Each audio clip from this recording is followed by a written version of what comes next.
ముందుగా గోంగూర వేయాలంటే ఏం ప్రాసెస్ చేయాలో ఒకసారి చెప్తాను చూడండి. ఫస్ట్ అయితే మంది వరి కోసిన వెంటనే వరి కర్రలు అయితే మనం కొన్ని రోజులు ఆరగట్టుకోవాలి. ఆరగట్టుకున్న తర్వాత ఒకసారి గొర్రుతో మనము ఒకసారి సాళ్ళు కానీ లేదా ఇరవాళ్ళు కానీ తోలించుకొని కైని ఆరబెట్టుకోవాలి. కొంచెం ఆరింది అనుకున్న తర్వాత రోటోవేటర్ సాయంతో రోటోవేటర్ వేయించుకోవాలి.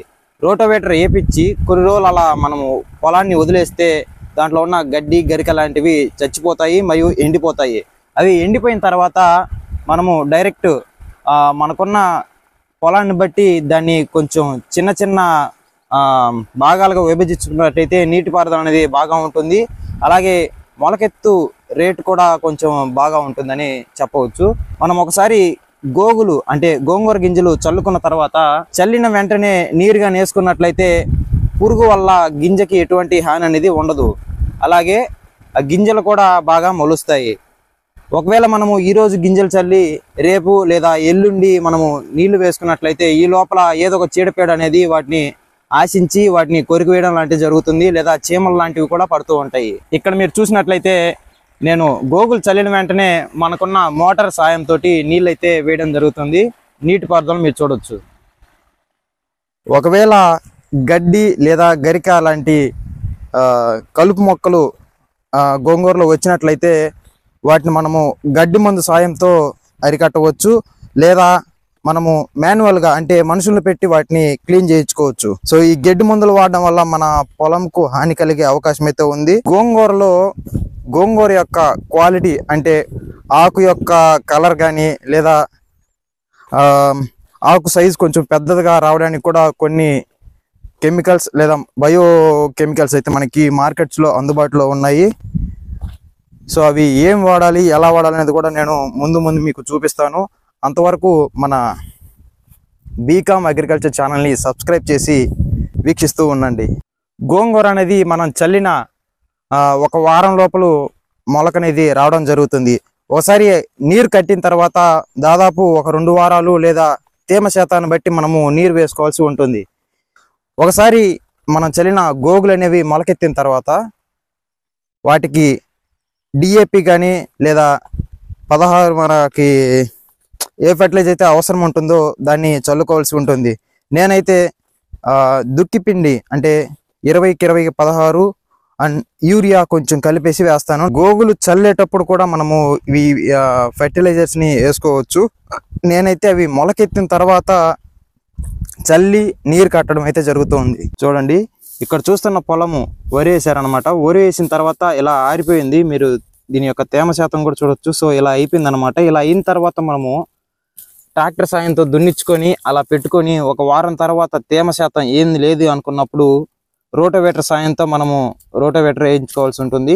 రోటోవేటర్ వేసిన తర్వాత పొలము కొంచెం పొడి పొడిగా ఉంటుంది అనమాట. సో ఆ టైంలో మనం చల్లుకొని మళ్ళీ గొర్రు సాయంతో వాటిని అంటే మట్టి కిందకి బూడ్చే విధంగా గింజల్ని చేసుకోవాల్సి ఉంటుంది. సో నేను ఇప్పుడే వేసుకున్నాను కాబట్టి వేసుకున్న వెంటనే నీళ్లు కట్టేస్తే ఆ గింజ అనేది మనకి కిందకి వెళ్ళడం జరుగుతుంది. సో ఇలా 2 పద్ధతుల్లో కూడా మనము గోగులు చల్లుకోవచ్చు. సో మనం ఎప్పుడైతే రోటోవేటర్ వేసి గింజలు చల్లి మళ్ళీ రోటోవేటర్ సాయంతో ఆ చల్లిన గింజల్ని మనము కింద కప్పేసుకున్నట్లయితే గింజ శాతం అనేది మొలకెత్తు రేట్ అనేది ఎక్కువ ఉండడం జరుగుతుంది. సో ఇప్పుడు నేను చేసిన విధానంలో మొలకెత్తు శాతం అనేది మనం చెప్పలేము అనమాట. సో ఇలా వేసుకున్నా కూడా ఎటువంటి ఇబ్బంది అయితే లేదు. కానీ మనము ఇప్పుడు ట్రాక్టర్ అంటే రాలేదు. ఆల్రెడీ ఇప్పటికి రోటోవేటర్ వేయించి దాదాపు వారం పైన అయితే అవుతుంది.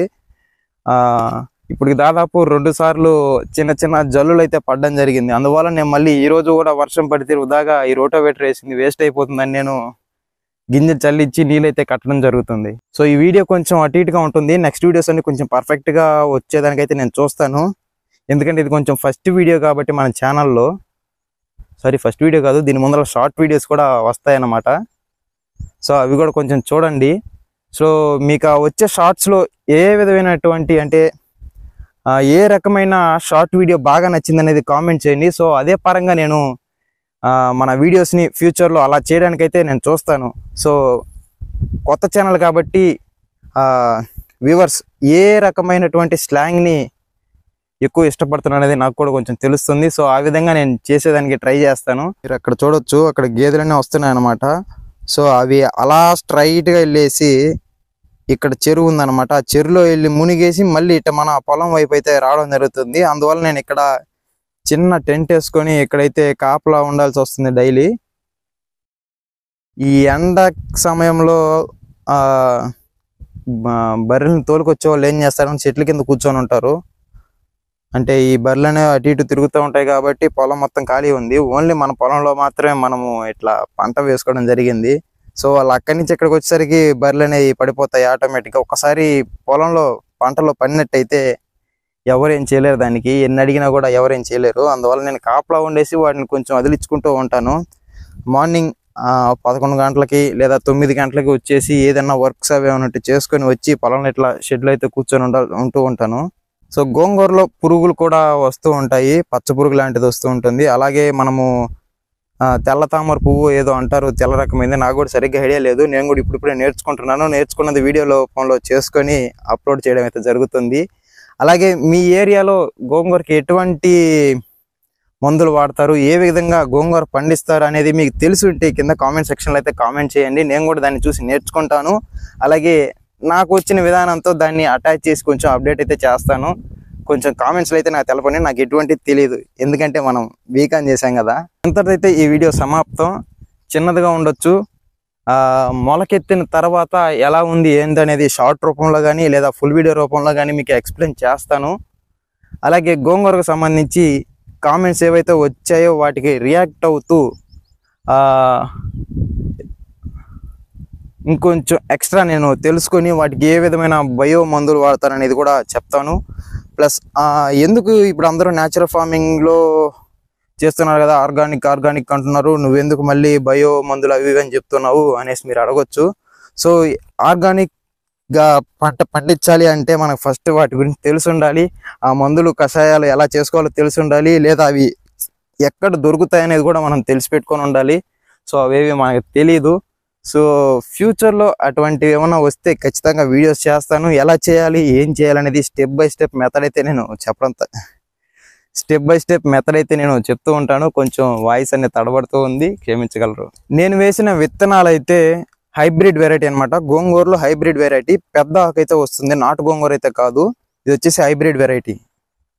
అంటే మనకి మొక్క కొంచెం ఫాస్ట్గా వస్తుంది, అలాగే ఆకు కొంచెం పెద్దగా ఉంటుంది. ఆకు కలర్ కూడా కొంచెం బ్లాక్ కలర్ అయితే మనకు రావడం జరుగుతుంది. ఈ నాటు గోంగూర ఏమవుతుందంటే ఈ హైబ్రిడ్ గోంగూరని నాటు గోంగూరని మార్కెట్లో మనం పక్కన పెడితే కస్టమర్ ఎక్కువగా ఈ హైబ్రిడ్ వెరైటీని అయితే ఇష్టపడతారు. ఎందుకంటే మనం కట్ట పట్టుకున్నప్పుడు కట్ట చిన్నదిగా ఉన్నా కూడా ఆకు పెద్దగా ఉంటుంది, అలాగే కలర్ కూడా నల్లగా ఉండడం వల్ల నాటు రకం కంటే హైబ్రిడ్ని ఎక్కువ ప్రిఫర్ చేస్తున్నారు. ఎందుకంటే దీన్ని నేను క్షుణ్ణంగా గమనిస్తూ ఉంటాను. ఎందుకంటే మాకు ఆల్రెడీ ఒక మార్కెట్ ఉంది. సో దానికోసమే మాకు మార్కెట్లో ఇబ్బంది జరుగుతుంది అనేసి హైబ్రిడ్ వెరైటీని అయితే చూస్ చేసుకున్నాను. నాకు ఇప్పటి వరకు అయితే ఈ పొలం మొత్తానికి దాదాపు 7,000 రూపాయల వరకు అయితే ఖర్చు అయింది. అది ఎలా ఏంటని చెప్తాను చూడండి. ఫస్ట్ వచ్చేసి నేను ఇక్కడున్న పొలం వచ్చేసి 30 సెంట్లు అనమాట. ఈ 30 సెంట్లు పొలంని ఫస్ట్ గొర్రు సాయంతో ఒకసారి దున్నిచ్చాను. ఇది ఇంతమందిలో బీడు భూమి కాబట్టి, బీడు అంటే దాదాపు ఒక 4 ఇయర్స్ దీంట్లో ఎటువంటి పంట వేయలేదు, మొత్తం కలుపు మొక్కలు అవన్నీ పెరిగాయి. సో అందువల్ల నేను ఫస్ట్ ఒకసారి సాళ్ళు వేయించాను గొర్రు సాయంతో. ఆ తర్వాత మళ్ళీ రెండోసారి కూడా గొర్రు వేయించడం జరిగింది. ఏమంటే ఆ గొర్రు వేసినప్పుడు సరిగ్గా దిగక మట్టి అనేది పైకి లేలేదు. అందువల్ల నేను 2 సార్లు వేయించాను. ఒక్కోదానికి 1,000 రూపాయలు వేసుకున్నా కూడా 2,000 అయింది. ఆ తర్వాత రోటోవేటర్ సాయంతో ఒక ½ అన్ అవర్ అయితే రోటోవేటర్ వేయించడం జరిగింది. ఆ రోటోవేటర్ వచ్చేసి మొత్తము 30 నిమిషాలకు గాను 1,000 రూపాయలు అయితే తీసుకున్నాడు, 3,000. సో మీకు 7,000 అని చెప్పాను కదా, 3,000 ఇక్కడ మనం దున్నించడానికి మాత్రమే అయ్యింది. సో పోతే మనకి దీనికోసము గోంగూర గింజలు అయితే తీసుకురావడం జరిగింది. ఈ గోంగూర గింజలకి అంటే నేను 15 కిలోలు తెచ్చాను, కేజీ 110 రూపాయలు అయితే పడింది హైబ్రిడ్ రకము.